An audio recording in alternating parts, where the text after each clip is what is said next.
Hello विद्यार्थियों, my student.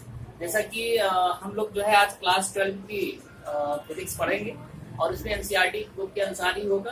और एक चीज ध्यान रखिएगा कि आज जो हम लोग स्टार्ट करेंगे वो अल्टरनेटिव करंट से स्टार्ट करेंगे।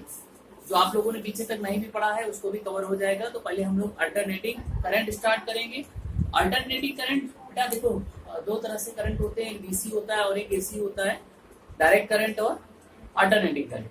तो सबसे पहले आपको ये समझना चाहिए कि जब आप कभी ग्राफ बनाते हैं इस तरह से, और जब आप एक ग्राफ बनाते हैं तो इस तरह से ये साइन का ग्राफ होता है और एक को साइन का ग्राफ होता है, ये आपको पता होगा। ठीक है, तो एक चीज ध्यान रखिएगा कि जब हम लोग साइन और कोसाइन का ग्राफ बनाते हैं तो इसमें जो एक पीक्स हैं, पॉजिटिव और निगेटिव दोनों जाती है, इसमें भी जा रही है, लेकिन इसका जो स्टार्टिंग है वो यहाँ से और इसका स्टार्टिंग इनिशियल 0 से। तो कहने का मतलब ये है कि जो डायरेक्ट करंट होता है वो तो चलो पॉजिटिव फेज में ही होता है, निगेटिव फेज में नहीं जाता, मतलब वन डायरेक्शन होता है। लेकिन जो अल्टरनेटिव करंट होता है वह पॉजिटिव निगेटिव मतलब दोनों साइकिल के रूप में वह क्या करता है, ट्रेवल्स करता है, मूव करता है। इसलिए जो आपका अल्टरनेटिव करंट होगा वो किस फॉर्म में होगा, साइनोसाइडल वेव फॉर्म में होगा। तो इसको ध्यान रखिएगा। तो जो हमारा टॉपिक है जो हम लोग इस पे बात करेंगे AC voltage applied to a register.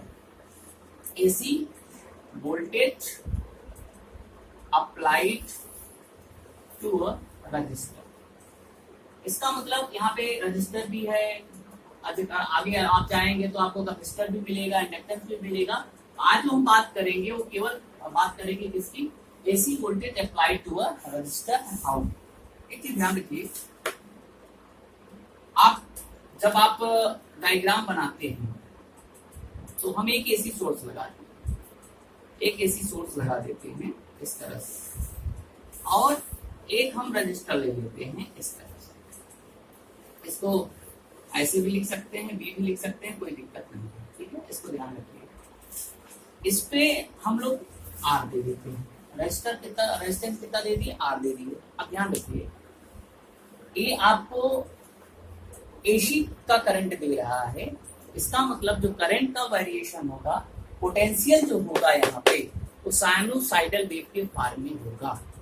क्या होगा, जो पोटेंशियल होगा वो साइनोसाइडल वेव फॉर्म में होगा। इसका मतलब जब आप लिखेंगे V equal to Vm sine omega t, इसका मतलब क्या है, Vm आपको दिखाता है एम्पलीट्यूड, वोल्टेज एम्पलीट्यूड दिखाता है इन ऑस्किलेटिंग फॉर्म में। ठीक है, तो इसको ध्यान रखिएगा।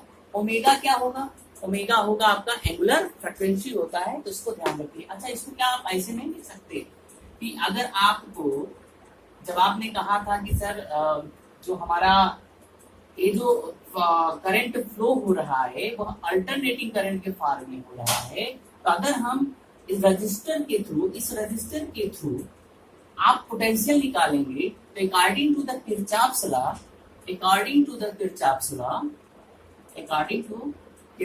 लॉ, अगर आप ध्यान दें तो यहाँ पे जो इसकी वैल्यू होगी P इक्वल टू कितना होगा, 0 हो जाएगा।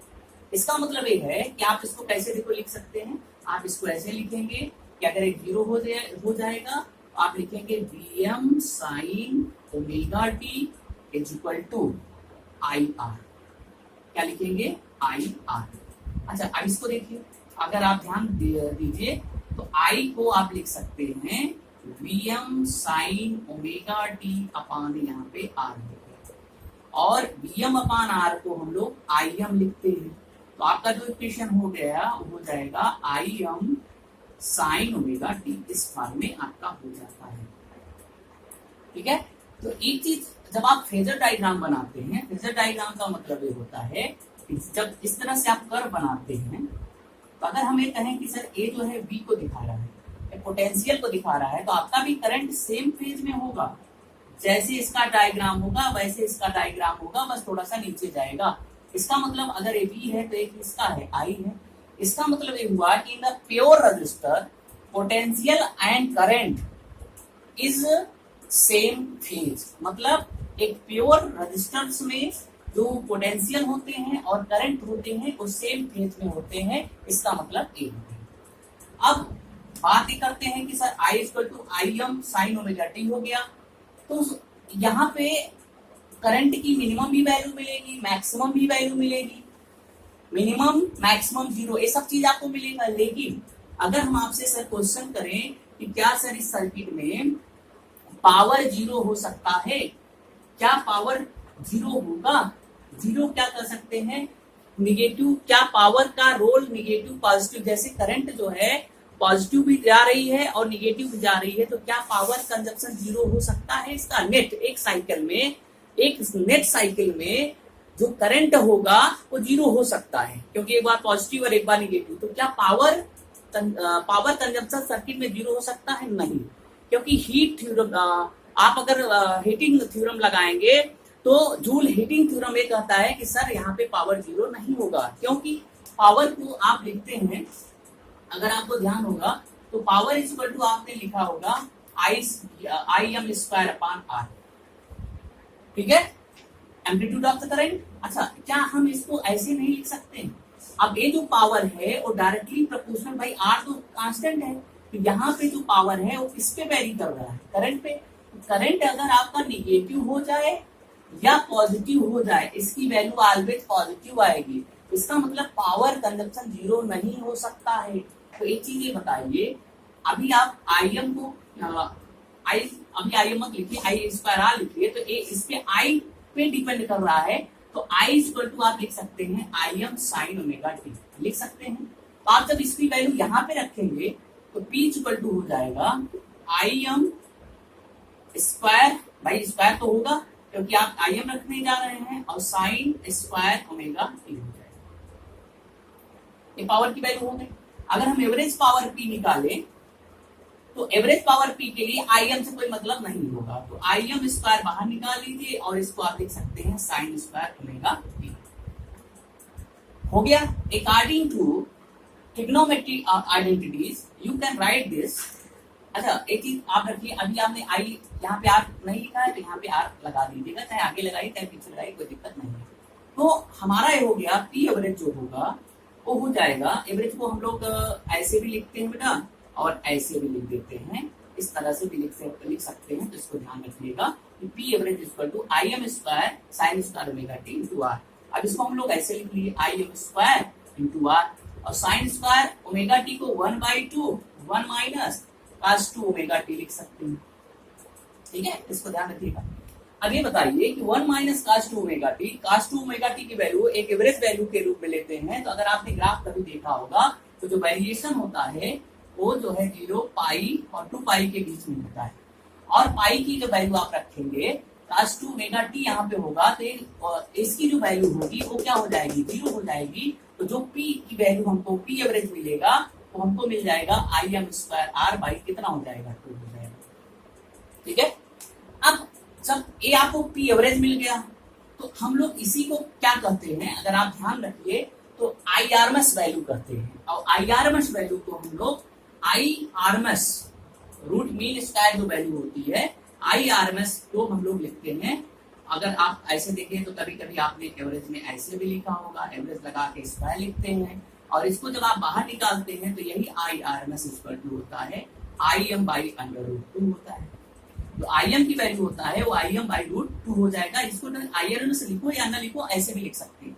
तो अगर आपने यहाँ पे आई एम इसकी वैल्यू अगर आप ध्यान से रखें, आई एम की वैल्यू रखेंगे तो ये वाली वैल्यू इधर आएगी, अंडर रूट 2 आई हो जाएगा, और इक्वल टू कितना हो जाएगा आई एम। अब जब आई एम की वैल्यू स्मॉल में लिखिएगा आप लोग, आई एम की वैल्यू हम उठा के यहाँ पे रख देते हैं, और जैसे हम आई एम की वैल्यू उठा के यहाँ पे रखेंगे तो under root 2 into under root 2 आएगा, तो ए वैल्यू आई के फॉर्म में आएगा, तो ए 2 से 2 का कैंसिल हो जाएगा, तो इसका मतलब आपको पी जो एवरेज मिल जाएगा वो आपको इस फॉर्म में मिल जाएगा। अगर पी एवरेज की बात करें या डायरेक्ट पी की बात करें तो ये आपको मिल जाएगा आई स्क्वायर आर हो जाएगा। इसका मतलब जो पावर होता है तो किसके फॉर्म में होता है, आई स्क्वायर आर के फॉर्म में होता है। आपने कभी ग्राफ देखा होगा, मैं आपको बता देता हूँ, जैसे कभी आपने ग्राफ देखा होगा तो जो आप ग्राफ देखते हैं वहां पे जो करंट की वैल्यू होती है, अगर मान लीजिए करंट गया है इस तरह से, तो अगर ये आई होता है, अगर ये कह रहे हैं कि ये आई एम होगा, तो आई की वैल्यू हमेशा नीचे होती है। क्यों होती है? क्योंकि जो आई होती है वो लगभग 0.707 के, हाँ, जो आई की वैल्यू होती है वो 0.707 IM के क्या होती है, बराबर हो जाती है। इस चीज को आपको ध्यान रखना है। इसी तरह से अगर आप V की वैल्यू निकालेंगे तो V = VM/√2 लिखना पड़ेगा। तो आप जब V के टर्म में लिखेंगे तो आपको जो V की वैल्यू मिलने वाली है वो आपको मिल जाएगी सर, V = हो जाएगा, यहाँ पे लिख देते हैं, V = हो जाएगा 0.707 VM हो जाता है। इस चीज को आपको ध्यान रखना है, ठीक है। तो इस चीज को आप ध्यान रखिएगा, क्योंकि यहाँ पे 0 पाई 2 पाई इस बार में दिया होता है। तो जो आई की वैल्यू होती है वो जो करंट मॉड्यूलेशन करंट होता है, एम्पलीट्यूड ऑफ द करंट होता है, उससे कम ही होती है, और वह एम्पलीट्यूड ऑफ करंट के 0.707 के IM के बराबर होती है। इस चीज को आपको ध्यान रखिएगा। अच्छा, इससे क्वेश्चन भी आता है, P की वैल्यू के टर्म में भी आप लिख सकते हैं, जिससे क्वेश्चन आता है। ये क्वेश्चन हम आपको करा दे रहे हैं, तो इसको ध्यान रखिएगा कैसे क्वेश्चन आपको कराना है, ठीक है। चलिए बिठा देते हैं और एक क्वेश्चन करते हैं इस पे, कैसे कैसे क्वेश्चन इसमें मिल सकते हैं। जैसे अगर हम आपसे कहें कि सर एक क्वेश्चन है कि light bulb is a rated, example है आपका, a light bulb is rated at 100 watt for a 220 volt supply find। अब जैसे आपको पहला चीज यहाँ पे आपको दे दिया है कि लाइट बल्ब है, रेटेड है, उस पे रेट लिखा है, उसका पावर दिया है 100 watt and for a 220 volt supply. तो आपको क्या निकालना है भाई? आपको निकालना है the resistance of the bulb. तो अगर आपको the resistance of the bulb निकालना है तो आप क्या करेंगे, मतलब आपको क्या निकालना है भाई? रेजिस्टेंस ऑफ बल्ब निकालना है, ठीक है। तो आपको कुछ नहीं करना है, R = V²/P। भाई आपने कहा था P = I²/R, V = IR होता है। अब हमको R को गायब कर देता है, हाँ बिल्कुल, R को नहीं, I को गायब कर दीजिए, तो I = V/R हो गया। यहाँ उठा के रख दीजिए।